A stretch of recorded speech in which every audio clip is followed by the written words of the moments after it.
This is Nick with Ministry Boost. I'm talking with Lisa Molite today. Welcome, Lisa. Hey, thanks for having me. You bet. Before we jump in and talk about Free Boost, tell us a little bit about yourself and your church, which I know a lot about, but tell everybody else and then we'll jump in.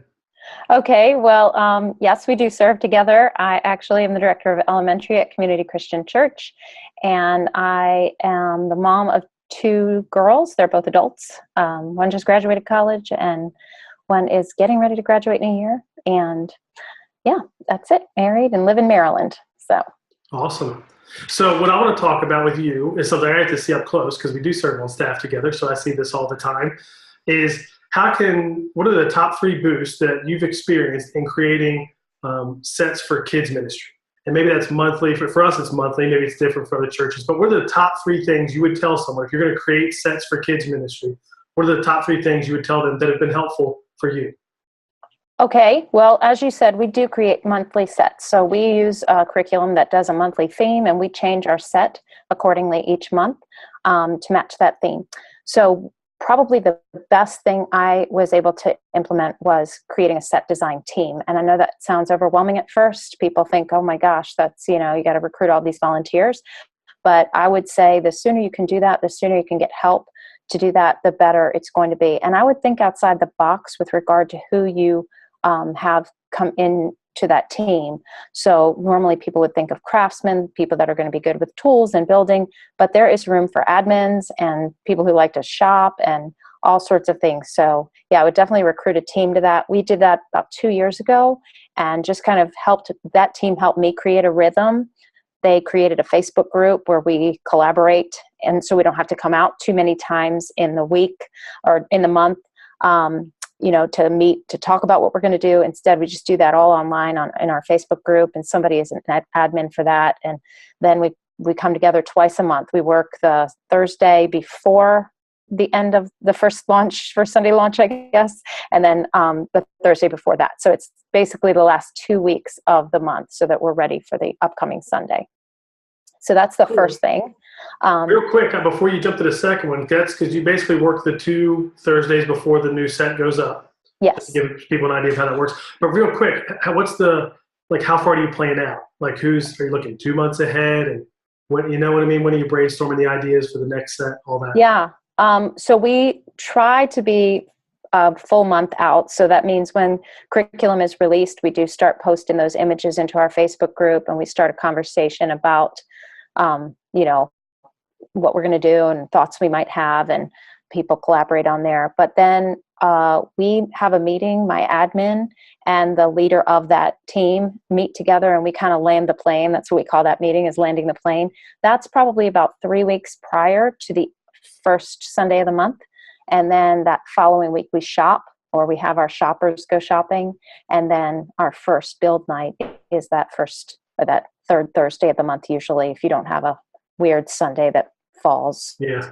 So cool. Like if the first is on a Tuesday or something, you might have it faster than if it was later in the week. I hope that makes sense. Yeah, you basically build the 2 weeks before. Yes. And then you kind of have it set the week before that, so that you can get supplies and all that stuff. How about what's the second boost? The second one would be the materials and tools that we use for our set builds.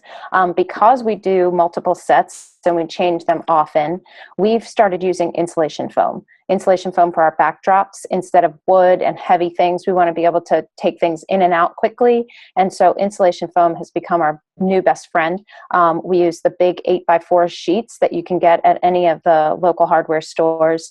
And, you can use whatever thickness you want, but you want it to be sturdy. And then we use a hot knife, I would say. So that a hot knife is great for that insulation foam. You got to wear a mask and do it outside because of the fumes. But a hot knife and insulation foam were the way to go. We can have a backdrop of insulation foam that's painted one color, and then we can carve things out and place them on top of the insulation foam that is the backdrop. We use T-pins, or quilting pins that you can get at Michael's. That's another material I would encourage you to use if you're going this route. Obviously, X-Acto knives and paint. Also, you need those. But that's pretty much how we create all of our sets, is through various levels or layers of insulation foam. And that's awesome. Really, really been so helpful. Yeah. So, And I know some people are listening thinking like, what's a T-pin, or what kind of hot knife? So before you even get to the third one, I would say you can go to readysetsunday.com, yes. readysetsunday.com, and you have all of that on there so they can actually see it. Maybe even link to the hot knife or something like that. Because I'm sure that's, going through some people's minds. Like, what is, I'm not sure what that is. So what's the third boost? The third boost is, it kind of goes along with the insulation foam. We couldn't figure out how exactly to make that stand up. Usually if you go to a Broadway show or anywhere else, you have these big, huge pieces that are on casters and they move around, and we couldn't do that. First of all, we have to share space. So our set comes down every week. And then in addition, we are moving the set to create the next month's set.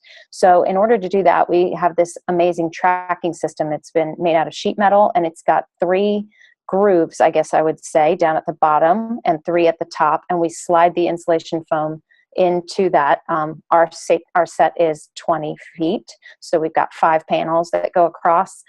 They're 4 feet wide each. And then once that's in place, there's another set behind that, and we can work on that set, and the other set can stay in place. We share with student ministry. As I said, we often have funerals and stuff, different kinds of things that happen in our space. So in order to make it a little bit less, let's say for a funeral, you want it to be a little more subdued than the crazy kid stuff set that's up there. We take it down, and, we've got just a gray wall behind it. We even have a curtain that we can pull in front of it. But that tracking system and that insulation foam has just been so helpful for us as we've been able to create multiple sets and change the sets as we go each month. That's great. And even the tracking system, if people go to the website, they could probably see a picture. Just put the foam sits in the tracking system, so that way you don't have to secure it.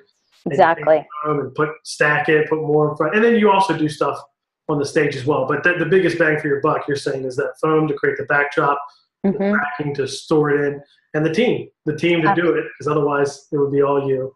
Which absolutely. Is, yeah. And the tracking system, just to be clear, it is attached to the wall. So we have a wall as our focal point or focal wall backdrop, and we have that tracking system attached top and bottom to the wall. But there's a lot of different ways you can use insulation foam and prop it up. That's just been the way we went. And those 3 things: team, tools, and tracking system. Easy way to remember. That's awesome. And again, just go to readysetsunday.com if you all want to see that, like see pictures of it or pictures of different sets to see how it all comes together. Thanks, Lisa, for sharing with us. Thank you. Thanks for having me.